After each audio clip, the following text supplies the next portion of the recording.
Yes, I think we're recording. I'm recording on that one as well, and tweet sent out as well.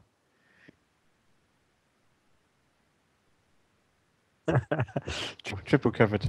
Yeah, right. I'll just get to the start of the show notes. To there. Right.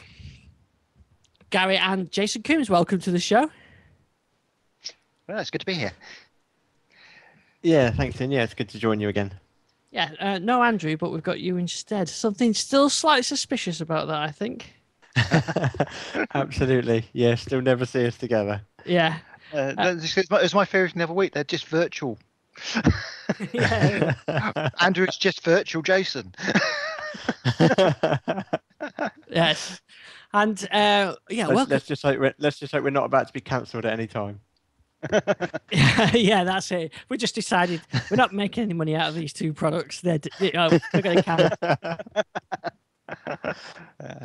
Yeah, welcome to a rather warm studio as well. So it's really hot.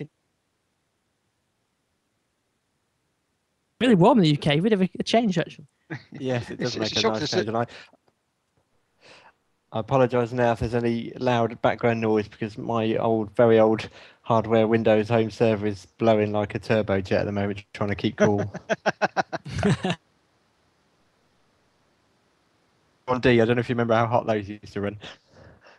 Yeah. Oh yeah. I had a media center machine that was a Microsoft loaner one. That was a Pentium.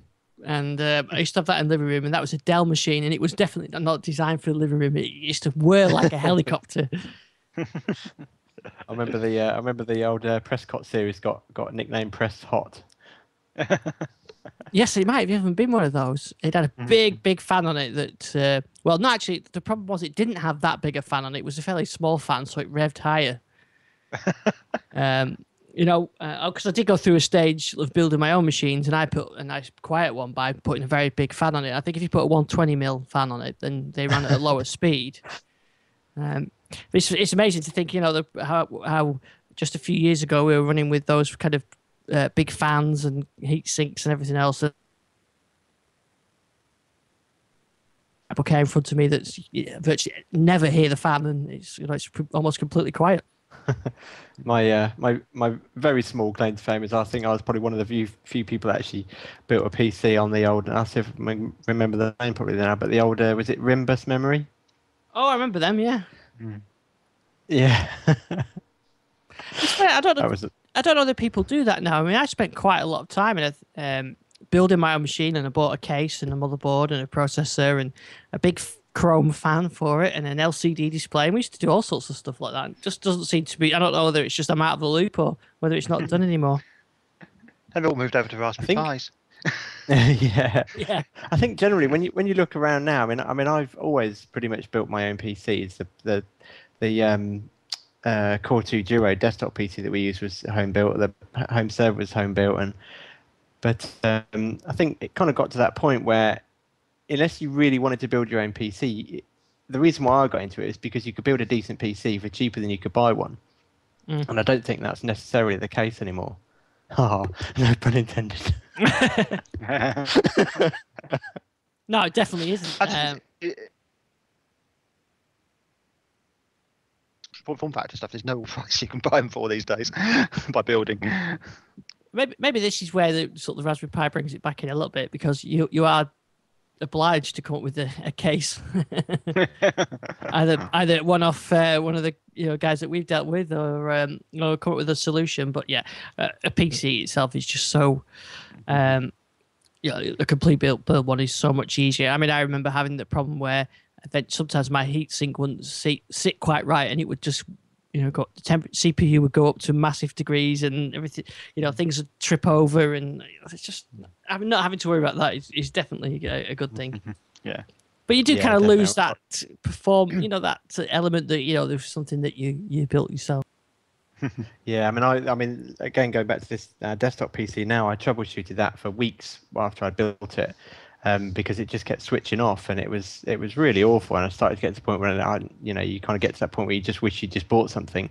And it turned out, after finally investigating and looking into it, that the PSU one purchased, the rating was its peak rating, not what it was supposed to run at all the time. And in fact, it turned out that the power supply wasn't strong enough. And the reason why so basically it would run for like 3 days and then just cut out. Right, I see. Yeah, it's really frustrating trying to track it down. Yeah, those kind of power problems are a nightmare. Yeah, power supplies always cause issues. Number of things I find myself fixing because people are underpowered. It's usually the case when you suddenly find someone's trying to put a Blu-ray drive or something into a box which they built before, and then suddenly it stops working because they've just overpowered it or put a new video card in or something like that. Yeah. I have to give credit though. I used to purchase all my stuff from Scan. It's been a while now, but they were brilliant. They gave me a full refund. I returned the item as not as described and swapped it for a Corsair power supply, and that has just been rock solid ever since. Yeah. In fact, I used to purchase kit from Scan when they were in a tiny little lockup outside of Manchester, and they've turned into a really sort of a big online retailer now. Yes, yeah, they certainly have. I love the Scan though. You can still turn up on the doorstep and get stuff. That's if you really want to. Yeah, and if you do go to Scan, let me know because I live 15 minutes from there. Just down the road from me. Yeah, I think postage and package probably a bit cheaper for me. Yeah. I do remember taking a run up to Scan in desperation when I was just about to go away to a show and I needed some kit, and they said they'd hold it for me. And I think I arrived 5 minutes after closing time, and they actually opened up again for me to get it. So that was brilliant, really, really good service. So I was really impressed with them. And whenever I went, it was always busy. Yeah. I mean, I think perhaps in the internet days probably they do a lot more, but I remember going to the counter and queuing up, and yeah, always a busy place. Right, well, we've got lots to talk about tonight. There's been updates of my movies and VLC stuff, and I've got a few app news and some Windows phone news updates, and and I've got something new to show off. I'll show you the camera. The Nexus 7. Is in my hand. I have in my hand the Nexus 7, so we can talk about that as well. And Gary, I think you've got some DVBLink news as well. Yep, I'm talking to Oberon, so we've got some information there. Excellent. Right, well, let's start with the first thing I want to talk about is the My Movies update. Oh, I'll tell you what, I don't think we just got. I can't remember what we did, but Windows 8, we've got a release date for that, October 26th. Yeah, it's just roughly what we were all predicting. I think it's almost spot on what Andrew said, actually. So he's pretty good. I'll give him some points. No, I'm quite surprised. Yeah, it is great, but it seems quite. I would imagine we'll get it before then, won't we, from other sources like MSDN and TechNet. I would thought so. I mean, this is the outlet to retail, isn't it? Just in time for Black Thursday in the States, and actually might be a bit late, but Black Friday. What else? Yeah, Black Thursday and Friday now, because they start the internet shopping on the Thursday night. So Black Friday. So yeah, I think it's the right time. It's going to make the holiday season. It's going to hit every target. They had to get it out for around about then. So I think that's why the predictions are so accurate, because everybody knew they had to be out by then. Yeah, because I think that fits in pretty closely to the Windows 7 time frame, and it certainly beats the Vista, which was a bit of a disaster, which launched into January. Yeah. So we've seen go ahead. I think it's. Yeah, the other thing I say is, in some ways, I'll get access to it, like you say, through the normal kind of MSDN, TechNet, or Action channels. But it seems a shame, really, that they need to make the downloadable upgrade. Wait till October 26th. You'd think, it'd be good to start getting people using it and getting people testing out the software and purchasing stuff from the store. And the other thing I can think of is that they're worried about it hurting PC sales. But I would have thought if you're going to upgrade, you're going to upgrade, whether or not you do that now or do that in, kind of 3 months' time. Yeah. And I think it's going to be interesting to see what hardware ships. I think that's going to be especially around the Surface stuff. If that hits that time frame, that'll be really nice to be able to have a play on one of those. Yeah, definitely. Certainly, Mary Jo Foley's sticking to that the RT Surface should be available that day as well. It'd be great if they could get a bit of Apple-esque launch day excitement, wouldn't it? And have people queuing to buy it and all that kind of thing, and opening stores at midnight, and build up a bit of buzz. Yeah, definitely. I think the only thing I've heard is that Windows Phone 8 might not make the October deadline. It's probably more likely going to be November. It would have been nice to see a big dual launch. Yeah, would have been. Yeah, but you never know. They've with the usual thing on Windows Phone launches, they probably could launch it in October and deliver it in November because they've been normal sort of time frame. Well, just to hint to anyone on Microsoft that's listening, my birthday is October the 28th, so a new Windows Phone for that day would be perfect. Yeah, I'm sure Joe will send you one personally. Absolutely, yeah. So I seem to remember you saying you're about out of contract then, aren't you? Mm. I mean, I literally got my Omnia 7 on my birthday 2 years ago, so yes, I shall be absolutely due an upgrade. So, hence, I'm not too disappointed about the upgrade situation.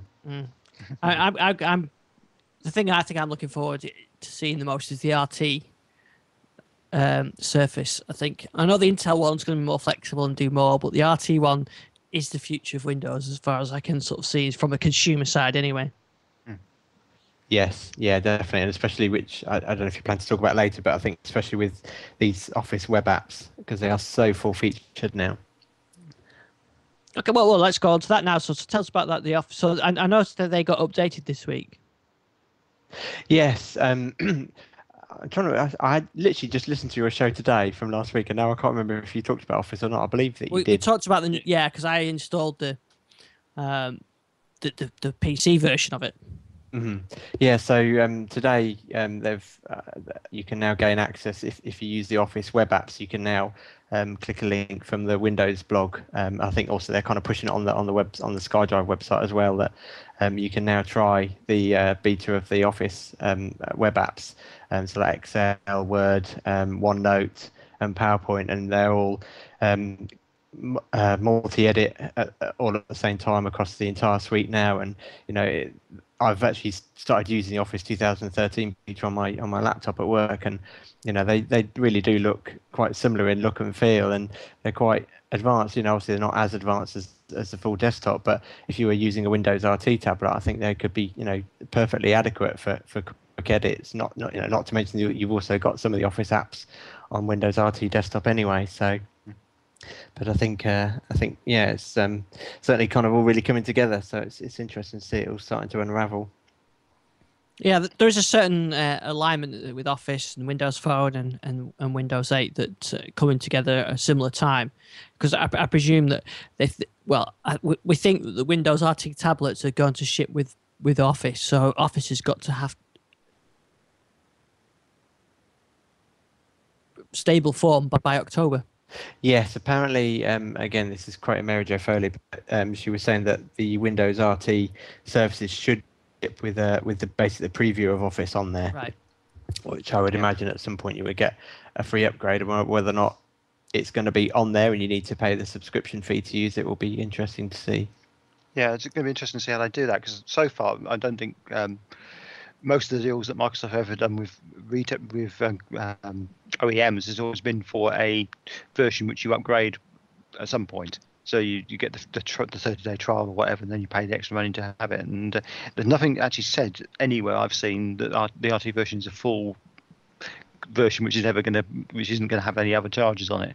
I may not do, but certainly it's been said it's a preview version, etc., etc. So whether it's going to be a free upgrade, I'm not totally certain. It would totally makes sense if it was. Well, if they push the subscription model, I can see that maybe you get a sort of very basic featured version without a subscription, and if you put in your Windows Live ID and you've got a subscription, it activates extra. A richer program, and it's all synced up with your SkyDrive, and I can see that being one of the selling angles. Whereas if you buy an iPad out of the box, you need to then go and do something else to be able to work on Office.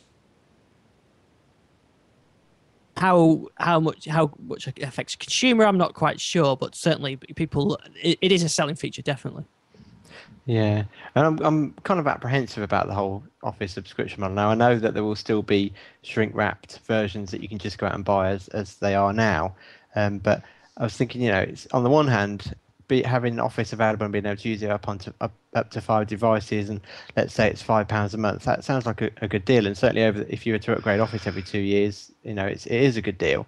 But then when you start to think about, and it was interesting to listen to you guys chatting about this last week, that let's say £5 for Office, then £5 for Netflix, £8 for Zune unlimited music, and then you Sky subscription. Quite a substantial amount of money every month. Yeah, funny you should say that. I was talking to someone yesterday, and they'd got this major row with their other half because they were spending near enough £1,000 a month on subscriptions for things. It does really add up if you get all everything. If you went for everything which is out there, every movie service is out there, it does really add up. No. And I think it's an interesting time as well to launch this kind of product, because we are in a big recession and families are watching their monthly outgoings, so it's going to be interesting times. But I mean, I'm certainly not disputing that if it is £5 a month, it's an excellent deal. You're always getting the latest version. You can use it on up to 5 devices now. Interestingly enough, I've got my laptop dual booting between Windows 7 that I use for work and Windows 8 that I play around on. And I've installed the Office 2013 beta on both of those, sorry, the preview. And interesting enough, my account still only shows that one license has been used. So It's interesting that on a dual boot system, it's obviously using the hardware looks the same. So it thinks it's the same license. I think it's using the hardware ID. Actually, interesting enough, you say about the Windows 7, Windows 8. I've got a machine with Windows 7, Windows 8 on it, and the Office preview works and installs fine on the Windows 7 version, but doesn't on the Windows 8. It just crashes every time I try to run it. So something odd there. I had great difficulty getting the preview Office preview installed when I was at work, going through the proxy server that we use, which is a Microsoft ISA server. But when I went on just the standard, we've got a sort of a guest internet router, and went through that, and it installed okay. So, but then I downloaded the MSI file, and the MSI file installed fine. So actually, on my main machine that I use at work, I've got Office 13 on there, 2013 on there, and using Outlook in it all the time, and it's been really good. Actually, no issues at all. Good. Yeah, so, as I was raving on about last week, the speed of the search on the Outlook gets me every time. It's just I almost can't live without that now, because my mail is probably my main business repository for things, and just being able to just fire in a quick search and find something is just wonderful. Fitting in with the whole me and Andrew being the same person, I must admit I wasn't too sure about the new kind of metro-ish look of Office, but actually I really like it. I've really just got straight into it, and it as it is that it almost disappears because it is so white and kind of invisible that you just don't even notice it's there. Yeah, I have no man. I mean, to be honest, using Outlook, the only difference I've seemed to see, instead of opening another window, and I do prefer that. So I think it's only little things like that I've really noticed any changes with. And it's nice that Outlook now supports the Exchange Active Sync rather than having to install the connector software. Oh, let me just check. Oh, I've just lost my lights. I was just going to check the rest of the house lights are still on.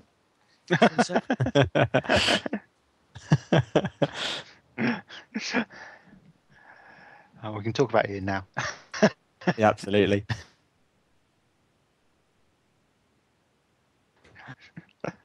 He's using so much electricity on his server, he blew over all the lights. Because he could be playing a trick, he might not be coming back. We might just be chatting for the next 2 hours.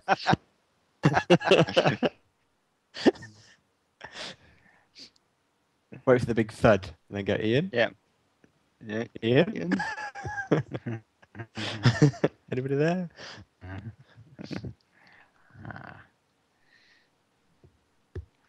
Nobody there.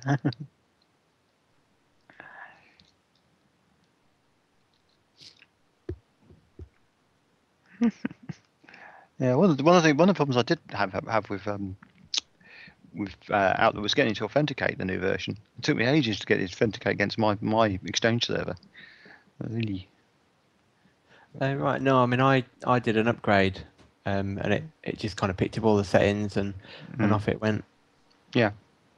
The only snag I did hit, which back.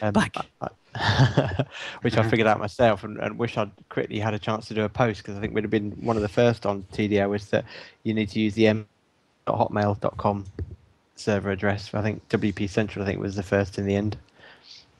Oh, come on, Jess, we need to get those exclusives. Yeah, I know. It was one of, it's one of those things where I kind of figured it out, and I just thought it was so obvious, because I remember, when it first launched, it was m.hotmail.com. So, but yeah, I was a bit slack there.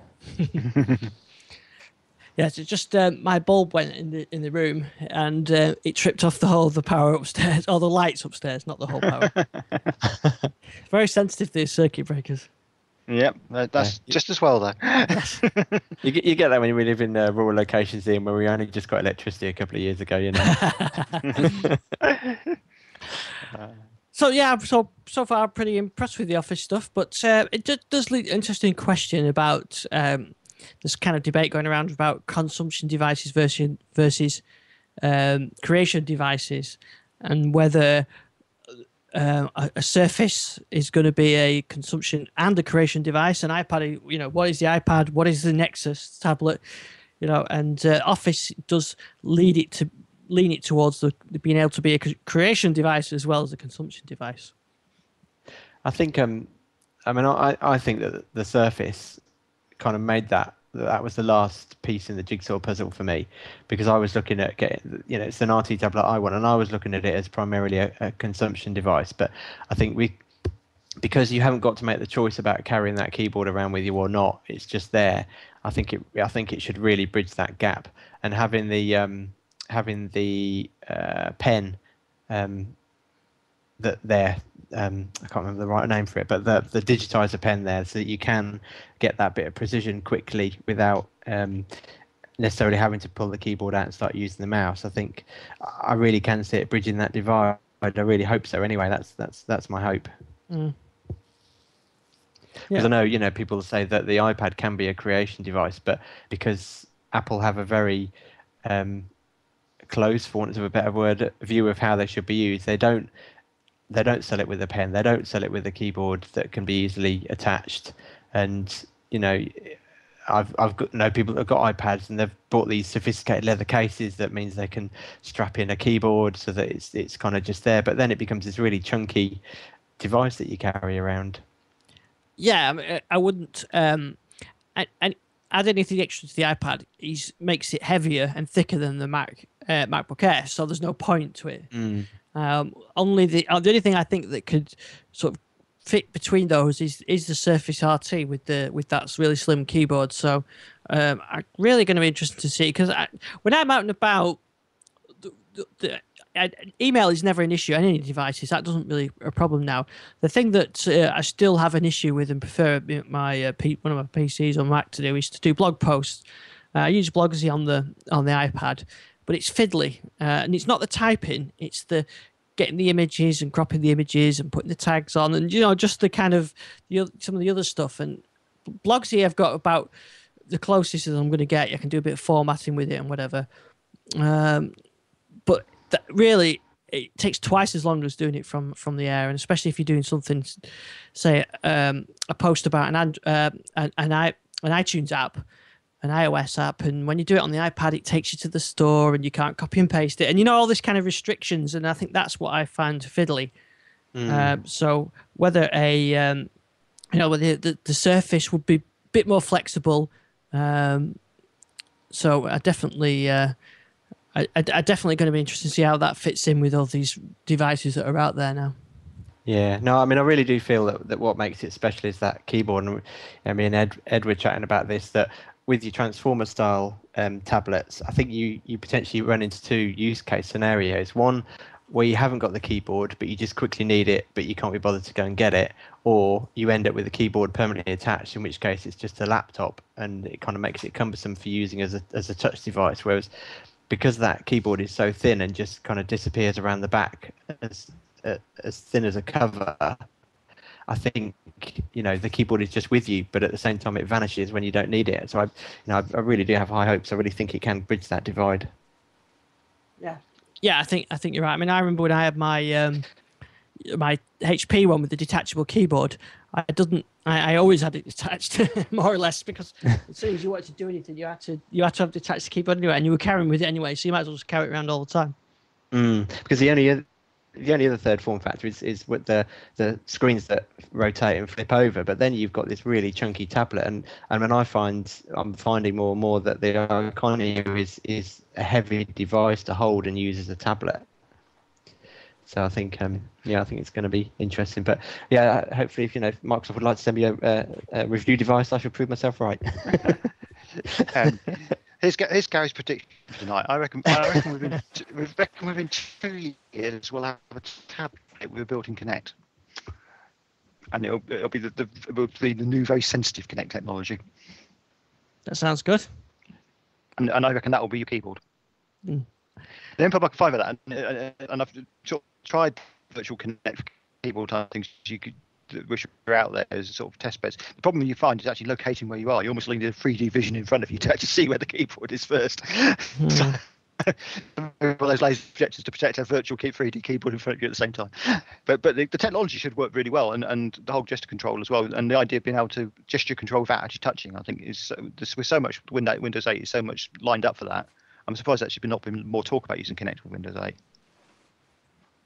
Yeah, I think I'm surprised there isn't, but I think we'll have to see the PC one, won't we, with the smaller vision. But I think it needs to be a lot better to actually replace keyboard. It's going to be. I mean, the technology is going to be there. It might cost a bit more money, but as we all know, technology only gets cheaper, and as it gets more mass market. I think. I mean, they deliberately crippled the Kinect really for on cost basis. So it's not particularly crippled anyway. It's just that you need a lot of room with it. Whereas I suspect with the newer ones, you won't need anywhere near as much room. And you can see what's happening. I mean, you've only got to look at how the Samsung television with its own built-in motion detector is flying off the shelves to see people will like that technology. So I think that things are definitely going to happen. Even if Microsoft don't do it, I suspect something else will. Yeah, there was some other technology that somebody demonstrated, and it's totally forgot what it was called now, but it was about a month ago. It was a Kinect-like technology that was coming, and that was supposed to be a lot more sensitive and could pick up fingertips. So. Yeah, I mean, certainly technology is there to pick up fingertips. I mean, I've actually done some, even we work with a couple of webcams. You can actually get pretty good pick up on finger movement. So with the combination of that with infrared, etc., you should be able to do some pretty amazing stuff. Yeah, it's going to be interesting because we've got such variety of form factors now, and there isn't really one device that does everything. If I'm out for any length of time and more than a day or so, then I wouldn't take a PC with me. Although I have found that the iPad is pretty good for sort of a day out or an overnight where I can still get a blog post out if something comes up that I want to get out there. Yeah, I think one of the limited factors at the moment is battery life, and battery technology is moving on very rapidly. There's some pretty amazing developments coming on in battery technology over the next few years, which is why I think you'll start seeing things more advanced and probably things which would be considered battery hogs built into tablets in the next few years. Yeah. So the other device that kind of fits in this that I wanted to talk about tonight is the Nexus 7, which I've got here.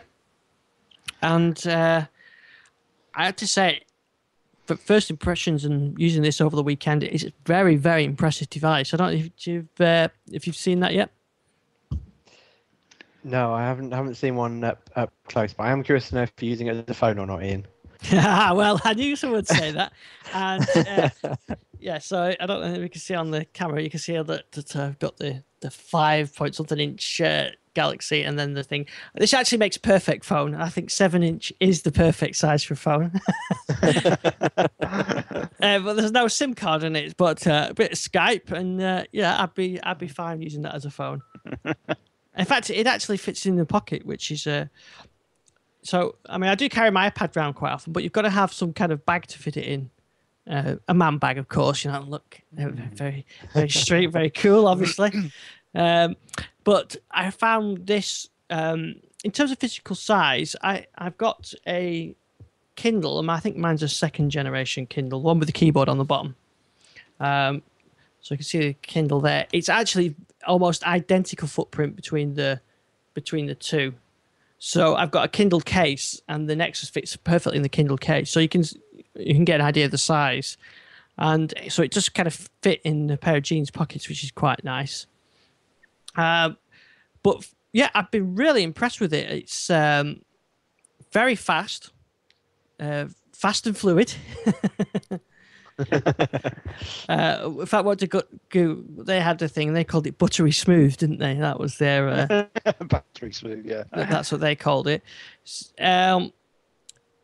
I don't know if you use the Chrome browser at all, but if you're using Chrome browser, then it's really good because it syncs up the Chrome with the other pages. So, but pages load as fast, or maybe a little bit faster than they do on the iPad.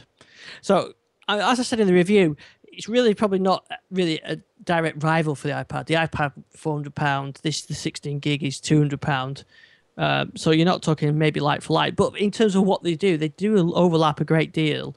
And so you can rent movies on it. You've got Netflix on it, Skype's on it, Chrome browser. You've got your email, Spectrum emulators, essential tool, BBC emulator, another essential.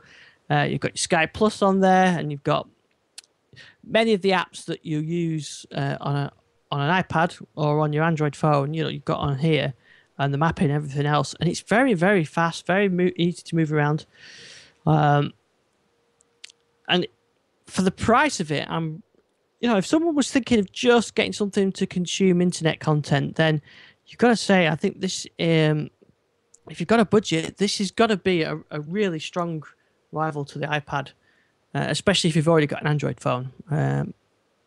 It's very nice.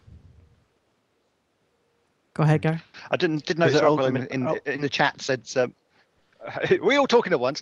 Yeah. I was just saying, Rob in the chat mentions he knows two people who have both had problems with the Nexus 7, and having 60 minutes on hold to an Asus premium number is not fun for support. Yes, I've heard a couple of people mention that. I think I've just been lucky so far, touch wood. Battery life, a question that John asked in the chat room. The battery life is actually quite good. So I charged this overnight. I've been using it quite a bit today. Let's just have a quick check. You get up the battery screen that you get in Android. So this has been running now for 14 hours. It's at 63%. Obviously, I've not been on it for 14 hours. I've been on and off it during the day. But it's pretty good. It does suffer the Android problem, though, of an app can just kill your battery. And I noticed on Sunday that for some reason the Facebook app managed to drain the battery completely. And it does show you the culprit on the battery monitor screen. So I could see it was a Facebook app. And I sort of used it in the morning, and then the afternoon it was completely dead. And when I charged it up, you could see it was a Facebook app. And I know obviously a reboot sorts that out. But I do get that on the Galaxy Note as well. But overall, it's the battery life's pretty good. Certainly getting more than a day out of it. I could probably get a couple of days. Nothing like the iPad gets. The iPad does get a much more impressive battery life. But for like 159 for the 8 gig one, it's if you just want something to go on the internet, it's almost it's less than an iPod, isn't it? An iPod Touch. Yeah. Yeah, it's certainly a very good price point. I mean, it's certainly really a direct competitor, isn't it? That doesn't even exist over here, but for the Kindle Fire. Yeah, definitely. I think it's from what I've heard other people say, because like you, I've never played with the Fire. It is a much nicer device, much more polished. I've played with the Galaxy 7, and I was never that impressed with any of the Android tablets that I've seen up to now. They always felt very sluggish and very clunky. But this doesn't feel that at all. It's very smooth. The form factor is very nice, very nice form factor. The keyboard on-screen keyboard's quite nice. I've even tried doing a blog post on that's quite nice. Jelly Bean on it seems very nice as well. You've got the Google Now, which tells you if there's traffic delays on the way to work and things like that. A bit gimmicky at the moment, but it's not bad. Get the book reader on there. Obviously, you get the Kindle apps and everything else. So, so far, I've been really impressed with it. What I've tried to do is not really use my iPad this week and just seeing how I can get on with just using the, taking this with me. And I think it's going to be good. It's just things like, I don't know, you've got to go and the kids have got some party or something you've got to go to, and you normally would. I would sit there. I'd probably take my iPad, but I prefer to take this because it's a bit smaller and. So yeah, I've been impressed with it so far. So it'd be interesting to see what device will I take. If we go to something like CES, would I take the iPad? Would I take this? It's going to be interesting to see which ones you would take. But certainly, I think for a Christmas present for somebody that just wants to go on the internet, it's going to be a big seller. I think they've sold out already, haven't they, the 16 gig ones? Yeah, they have. They've stopped taking orders on those. So. I mean, it does look a really good device, and it's. If I was someone like HandyPad, I'd be really worried about the market because obviously that's going to really hit into that price point. So, but I mean, I think they do need to watch this reliability, and if they are charging premium rate phone call times and keeping you on hold for 60 minutes, that's soon going to get out. I mean, you could run up the price of a tablet in a few days. Yeah, I mean that's something that if you have a problem with an iPad, you go into an Apple store, there's no issues. They're very very helpful. Yeah. And also the ordering process. I know they were probably a bit surprised by the volume, but they took the credit card and then they refunded it, then they took it again, and I've heard other people complaining about how long it took to get them out and all that kind of stuff. So they haven't certainly got the quality ordering process that Amazon have got or Apple. So, but it's definitely a competitor, and I always wondered whether. How the Surface would then compete. I just can't see the Surface competing at all. I thought the Surface, I expected it's going to be a premium tablet price, sort of iPad type pricing, and nothing like this. And whether Microsoft could ever come up with a £200 tablet, maybe they will do that. But certainly, if they did that, then they would certainly be really in the shout for with the market. But at sort of iPad prices, it's going to be a push. Yeah, there is. I mean, there is still one question mark there. It's still not really known whether or not Microsoft might come out with a 7-inch Windows Phone format device. Which I agree probably wouldn't necessarily be a direct competitor for the Nexus 7, but it would certainly be, a bigger device that would be in a lower price point. I think a 7-inch Windows 8 phone. Or Windows Phone 8, sorry, would be a good device, and I think it would suit a tablet. I think we said when we first saw it, didn't we, how well it would work on a tablet. Yeah, and especially with the new resolutions coming out as well. I think with the high resolution that would work really well. Yeah, and I think in terms of like battery life, you just need to get more than just get a day out of it. People get used to charging things every night. Well, I do anyway. So I certainly then it would open up Windows tablets to a very wide, a wide market. Yeah, definitely. But I think like you say, that the Windows RT and the Windows 8 Pro tablets, they're really going to be in the iPad price range. They're not going to be even attempting to compete with the Nexus 7. No, definitely not. But then then there's also the rumors of the iPad Mini. So, be interested if that turns out to be true. Yeah, what will be number 3 in Dixon and PC World's Christmas shopping list? Yeah. Something like. Yeah, a £200 iPad Mini is going to change things again, I think. Yeah. And then it'll be interesting that is that kind of a more iPad iOS experience, or is it more of an iPhone iOS experience? See, I don't think they'll call it an iPad Mini. It'll be an iPod Touch Maxi. Whereas a child that grew up with parents that drove a Maxi, that was terribly unreliable. So, oh, that's positively child abuse. I remember the Maxi well. I was a proud owner of a Morris Marina when I was a teenager. So certainly older listeners will understand that. Younger ones maybe not. Good old British Leyland. Yeah, those were the days. Yeah, you would be on hold for a while if you're ringing up about the customer complaints on a British Leyland car. Yeah, mind you, you never had get to keep one very long, did you? Because it didn't last that long. No, perhaps using the Maxi name for anything is probably not a good idea. The princess. Yeah. Oh yes. Or the ambassador. No, ambassador. That was the posh one, wasn't it? It was. I'm sure that as someone like Gary who was around when the wheel was invented will have lots of stories to tell. I was there before the wheel. Yeah. The Model T. So anyway, so we can read my review of the Nexus 7. So far, very impressed and really like the device, and certainly at that price point. And what makes it even stranger when that Nexus Q that they announced, which is so much more dearer, it doesn't seem to fit in with that strategy of sort of low price devices. But anyway, we'll leave that one for now. Right, some other things I wanted to mention. I posted a video review of the Sonos Play 3 last week, and it's not exactly recently launched, but it's took me a while to get hold of a review kit from Sonos. But and I've got to say, I was really impressed. I've been using it over the weekend, and it's a really nice device. I think Andrew's got one. I don't know, Gary, if you've played with one. I played with them. I haven't got one at the moment because I tend to do my streaming myself. Do it yourself streaming. I don't know what the acronym for that is, but DIYS. DIYS, yeah, something like that. But no, the Sonos just simplifies the whole process. You're paying a price premium for that, but some people will be quite happy to pay the price premium for having simplicity. And it just as you said in the review, you just plug it in and it works. So very nice sound quality.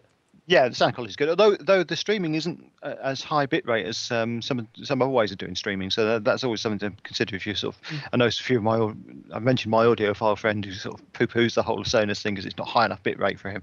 So, but not that in my blind testing I've actually been able to hear much difference between different bit rates, but there we go.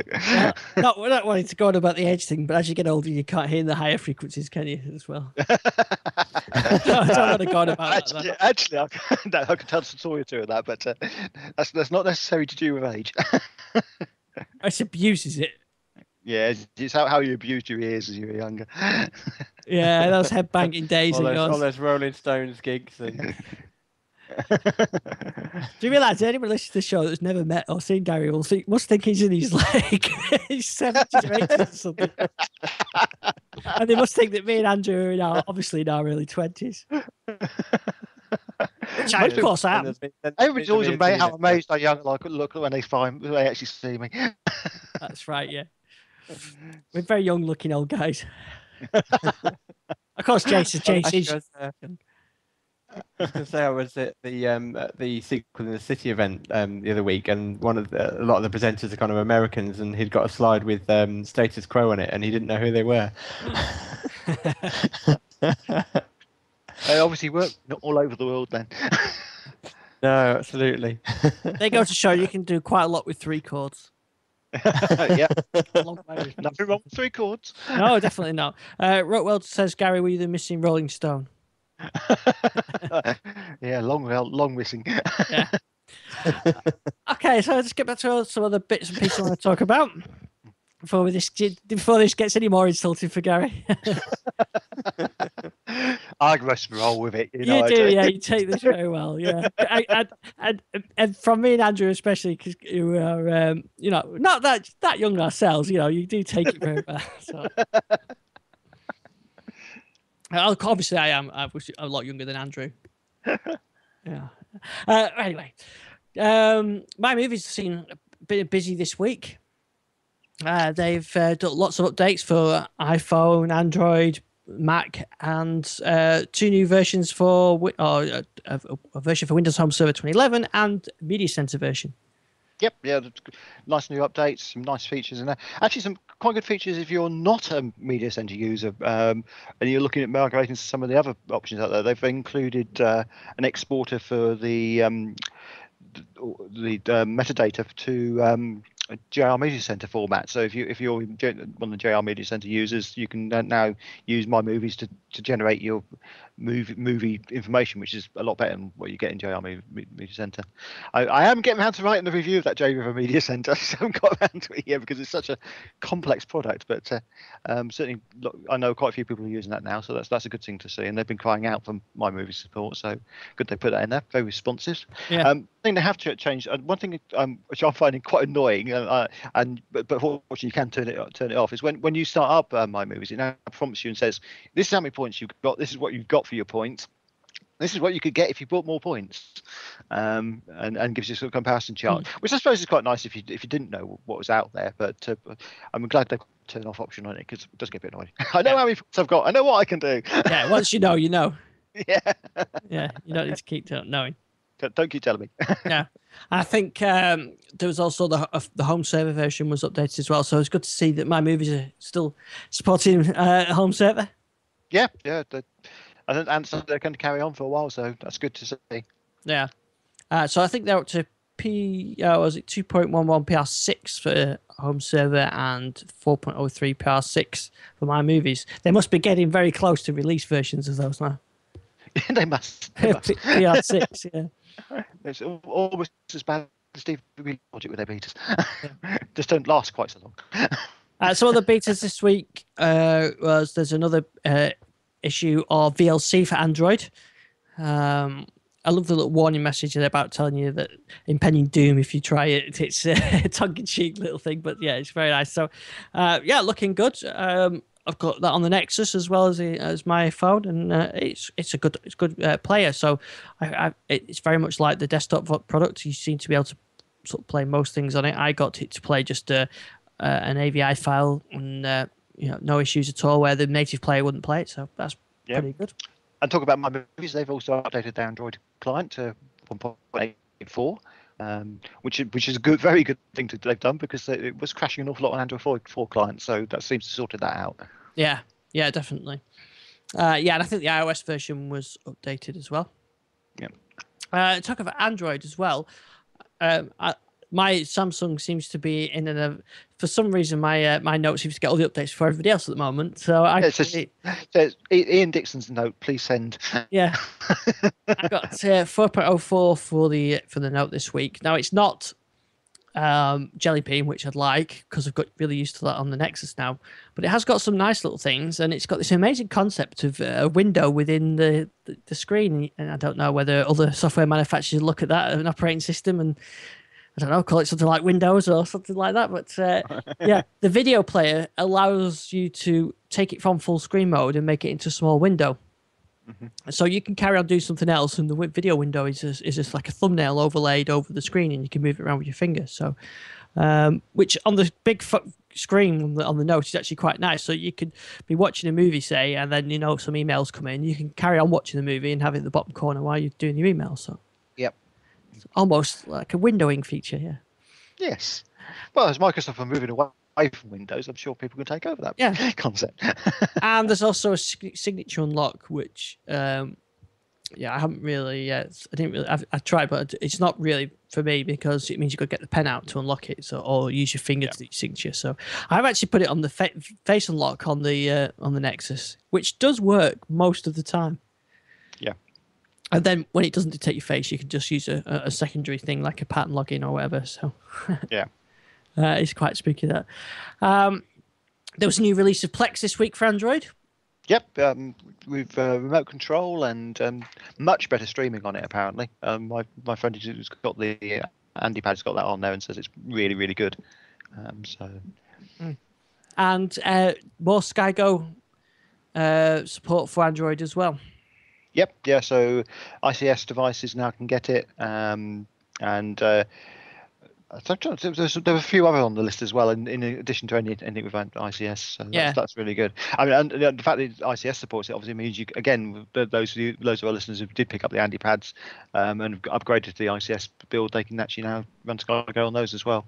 Yeah, I think it was about 8 devices now supported, something like that. It's not a huge amount. It's not a huge amount, but yeah, certainly the Galaxy Note supported now as well. So, but as we've discussed, I've still got this 2 device limit, so I'm a bit stuck with it. Yeah, it's been very annoying, but there we go.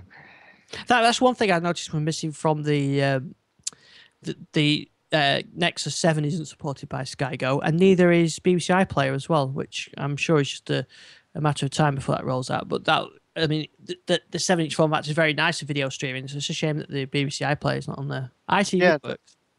Yeah. I think. I mean, it's just gonna be a while before the people support Jelly Bean. It is from a developer point of view, there are some changes you have to do. So it's going to be a little while, I suspect, until I think with the number of sales of those devices, that's definitely going to push people to actually update things. Mm-hmm.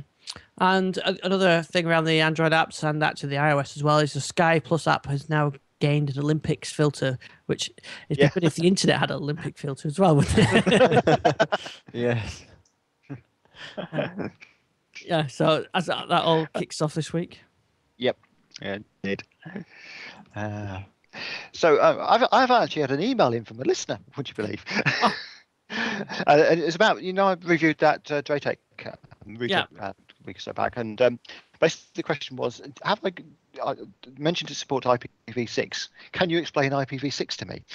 I thought, well, if I do try and explain IPv6, that's going to take the whole of the show up. So I won't do that. But I will point you in a direction of a quite good resource. It's available, I think, on the Amazon Marketplace, and it's also in the iTunes bookstore for about $2.99, and it's a book called Real World IPv6, and it's written by Michael Spalter, who happens to work for Draytech in the UK, and it's sponsored a little bit by Draytech, but it's not. But it's applicable to everything, and I think one of the best write-ups of just giving the background on what IPv6 is and why things are moving towards it, and how the IPv4 addressing scheme has got filled up, and what the different variances of IPv6 are, and what it really means to you, and how it's going to affect you over time, and basically how it's not going to affect most home users for quite some time yet. But I thought it was very well written, and certainly good value for money. And that's Real World IPv6 by Michael Spalter. No, send me the links to that. I'll include it in the show notes. Yeah. And that's I mean, the V6 stuff is complex, and a good understanding of it is pretty good, actually. So while we've got to live in that world of sort of V6 and V4 implementations. Yeah, and it has all sorts of things like the IPv4 to V6 tunneling and stuff. To be honest, a lot of this stuff you're never going to use, but unless you're in a business environment. But for people who are doing some of the multi-streaming type stuff or multi-point streaming, IPv6 has a lot of advantages for that. So it's certainly worth knowing a bit more about. Now, you mentioned about just as we were starting that you got an update from DVBLink. Yeah, DVBLogic on DVBLink. DVBLogic. I was talking to Oberon about all the problems people are having with Play Ready, and Jason's probably screaming and running out of the room as soon as I mention that word. It gets a nervous twitch whenever you mention it. Yes, no, absolutely. Yeah, it's causing me a few headaches. Yeah, and what I've agreed is Oberon's going to do me a write up or basically of all the issues he knows about which can cause Play Ready, so we can almost like have a FAQ on actually this might be causing it. Now the thing is that people sort of associate it as being a problem with the DVBLogic software, and it's probably because that's one of the things which actually does funky stuff for tuners. The reason it comes up a lot with the latest version of DVBLink is because they're now using protected BDA filters for the tuners, and that's in some ways it's actually quite a good idea. I did question whether it was a good idea a couple of weeks back, but it actually allows them to stream content they may not be allowed to stream in the future. So they're not doing this yet, and there's no promises they would do this. But say you had a protected source, some TV provider in some country says to them, we'll let you set up a DVB-Link tuner device for that protected source, and you can then stream it over using your DVB-Link protected BDA because we're happy that is protected and throughout the whole stream.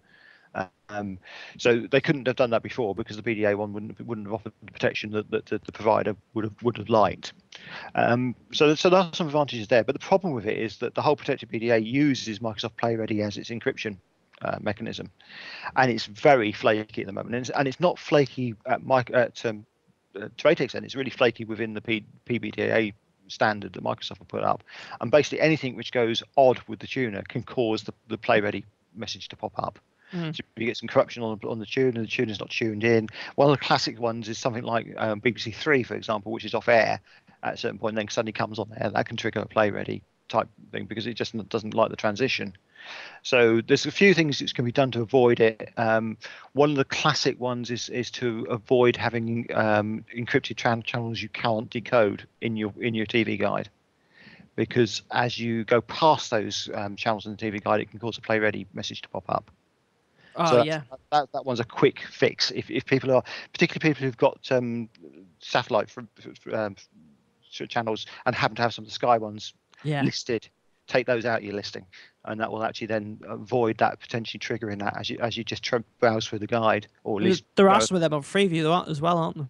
Yeah, there are some protectors, like some of the Euro, some of the sports channels for ESPN and things like that. So if you take those out of the guides, then they're never triggering, and that can help.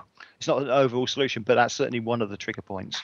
I suppose it's like with the CEC on HDMI, isn't it? Where sometimes if your PC's not, if your TV's tuned to another signal and your PC tries to talk HDMI, and then you switch back to your PC, and when you switch HDMI channel on your TV again, it's kind of lost that synchronization of the security, and sometimes it just doesn't.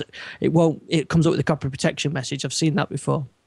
Yeah, and I think it's the whole play ready thing seems to be very, very poor at recovering from any sort of glitch.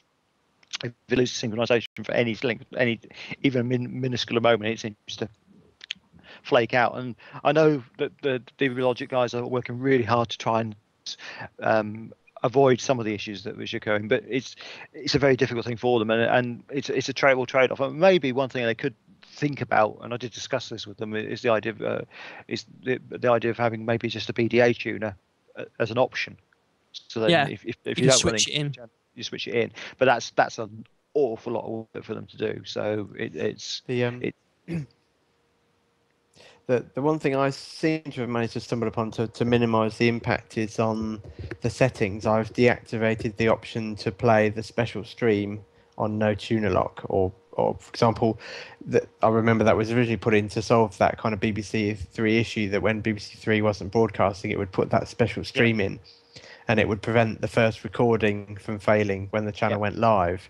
Now I've had that turned off, and the other thing I've done is I've made sure on each tuner that I've got it set to retry tuning on lock failure. Yeah. And the third thing is I've set it to run just on the single CPU. But one thing that my wife has discovered is that if she gets the play ready error, she just leaves it alone. She'll go off and do something else and then come back, and all she needs to do then is change channel once, and it will go to a channel that works, and then flick back to the channel that she wanted. So for me, something that I kind of suspected is that the tuners are in my home server, which is, as I mentioned at the start, is a Celeron D. It's pretty old technology, and I just think that the server just isn't. It's busy running Windows Home Server for a start, and then it's trying to run DVBLink on top of that, and it just doesn't tune quickly enough to get the stream running. And as Gary's kindly explained, that you then kind of run into the fact that you've got an unprotected stream hitting protected drivers. Yeah, and one way around that may be to up the priority of the process on the home server. So yeah, that's one thing that I've always done ever since the early days of DVBLink. I always have the service running as real time. Yeah. So obviously you can't go any higher than that. No. The other thing that was a habit I got into from the early days, because it used to stop the early kind of stuttering. Yeah. The other thing that I've seen some people talk about is changing the IP setup and looking at some of the frame sizes and things like that to give it a bit more wiggle room in terms of if in terms of buffering. So you're sending out slightly larger frames or whatever. So it's got more time to fill the frame up before it sends it. Yeah, that used to be in the settings. I've not come across that one. I know it started off as a registry setting, and then it became a. Yeah, no. But you can actually you can do things like that with the internet drivers as well, the network drivers. Right. and play around with some of the particularly if you've got gigabit LAN, you can play around with the LBA settings and some of the other large buffer size settings. Are certainly worth a look at. There's a lot of resources on the internet about how tuning gigabit internet Ethernet, and it's certainly for media it's well worth looking at. And the other thing which can really help is if you've got a router which implements some sort of QoS and some of the network switches which allow that to happen. So one thing I found when I was testing that Draytech router, by using their ability to have separate Wi-Fi accesses, so you can actually have up to 4 SSIDs on that router. I actually had a separate one set up just purely for the DVBLink stuff. So all the clients sat on that one SSID, and there was no other traffic on that Wi-Fi link, and that really improved, reduced the number of play-ready areas, I was saying. Yeah, it'd be good if we can get these sort of tips together and have them in a location we can refer back to. Yeah. So I think that should be.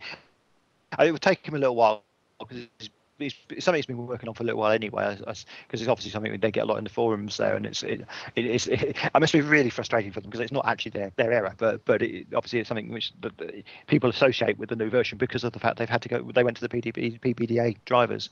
And I think the ultimate solution would be to offer BDA drivers as an alternative, but that is an awful lot of work. And may mess up some of their commercial relationships as well, in that certain people would not like that.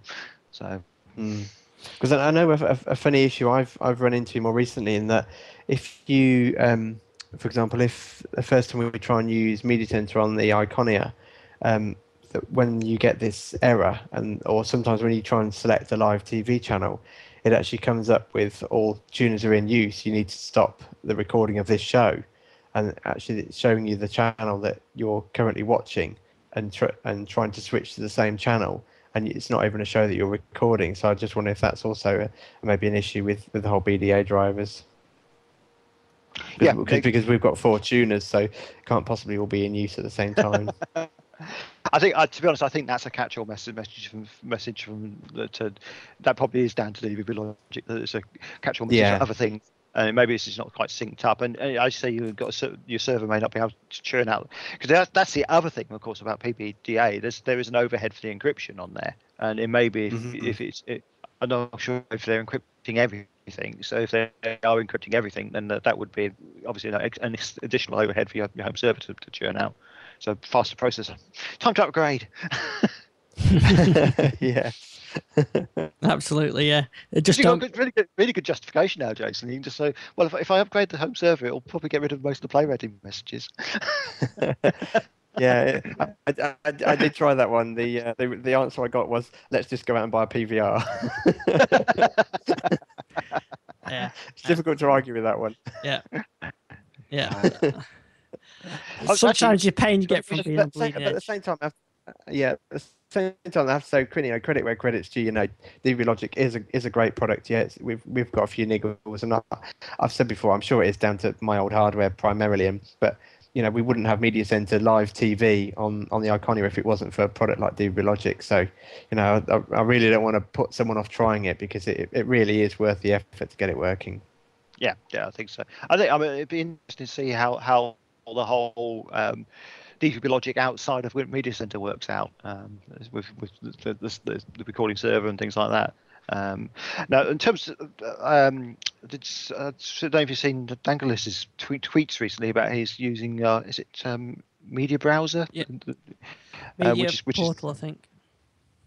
Media Portal, yes. I always get those two mixed up. Media Portal, which is the offshoot from XBMC, isn't it? And I was actually quite impressed with some of his tweets today, where he was talking about the fact that he was able to record more than one channel off the same stream.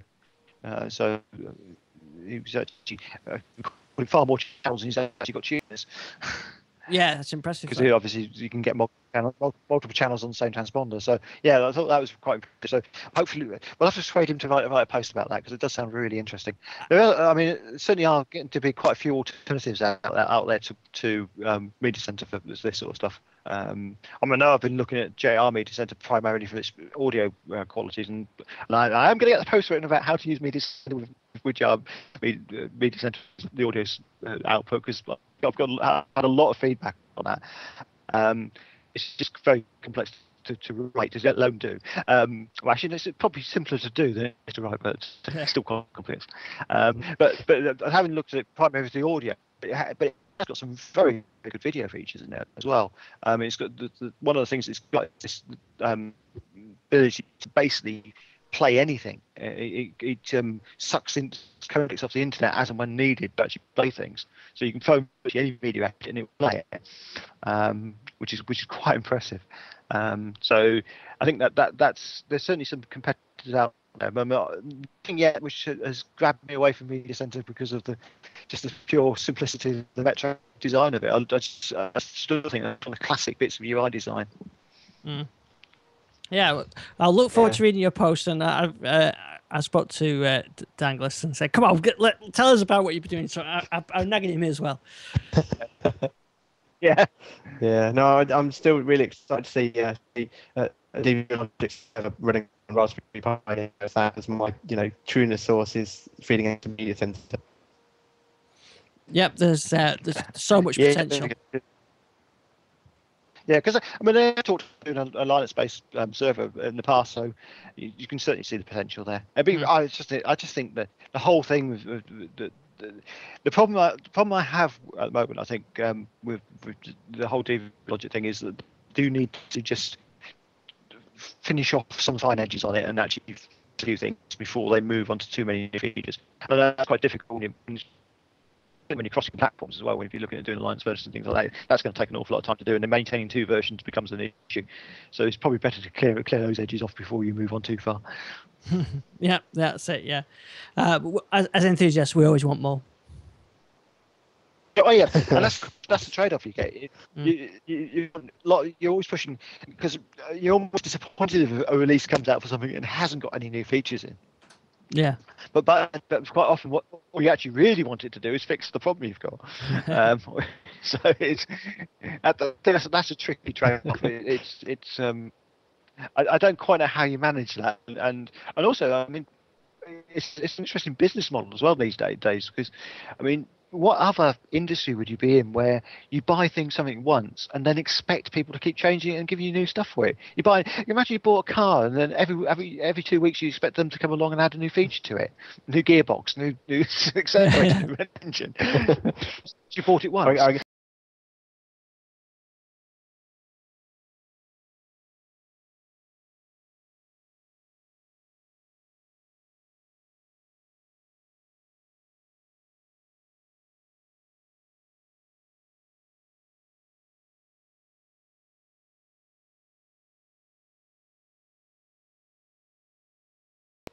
If you bought a product, let's say, WinZip, sometimes you've got a lifetime license, but quite often if you want the latest version, you have to buy it.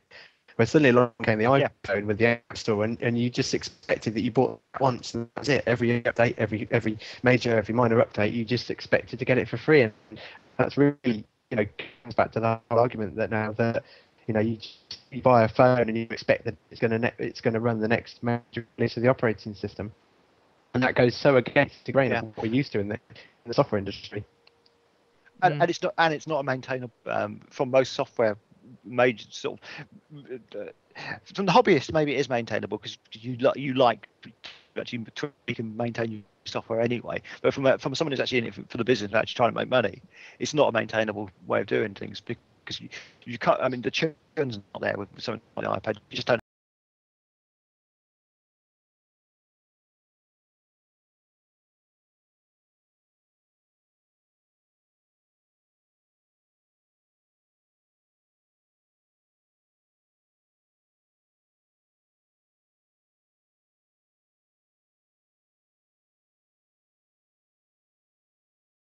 Maintainable, and maybe that's where Microsoft have been particularly smart with the idea of a subscription model. I mean, I'd be really happy to sell my apps on a subscription model. You pay me a penny a month for my 99p app. I'd be happy with that. I'd get more money of it over the long term. Yeah. Well, it'll be interesting to see how these models play out. Yes, no, definitely will be. I think we're losing my bandwidth now, so we better wrap up. So yeah, great show, great to get on.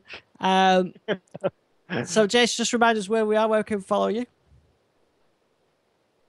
You can follow me on Twitter at Database Jason as often as I can, not as often as I'd like. I post on the digital lifestyle, and obviously we also do the TDL mobile show. Although I think with John being ultra busy with setting up a new business and renovating a house, that we might unfortunately have to take a short break.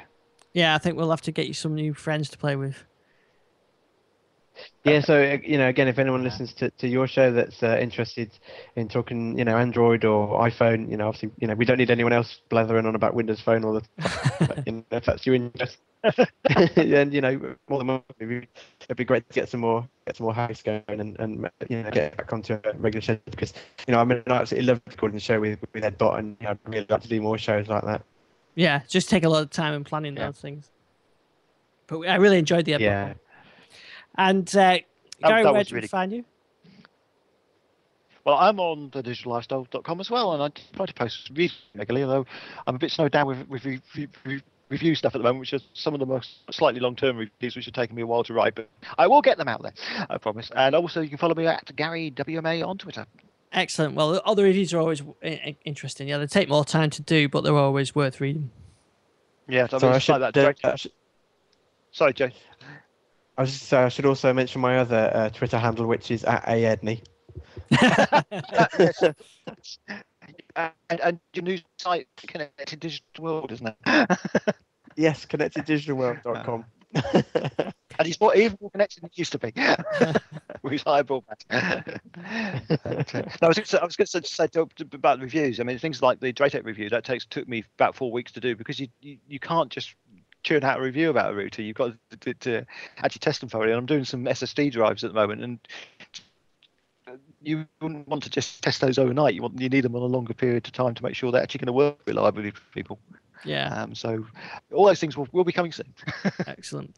Well, it was great fun to get you on the show. Thanks to everybody that joins in the chat room. You'll be able to watch this video on the blog post, the link from YouTube, and you'll be able to. Oh, and if anybody's listening as well, rate the podcast in iTunes. Gives a bit of promotion on there, and let's share the love and get more people listening. Anyway, so thanks Gary, and thanks Jason, and we should be back maybe same time next week. You never know. We'll see you then. See you then.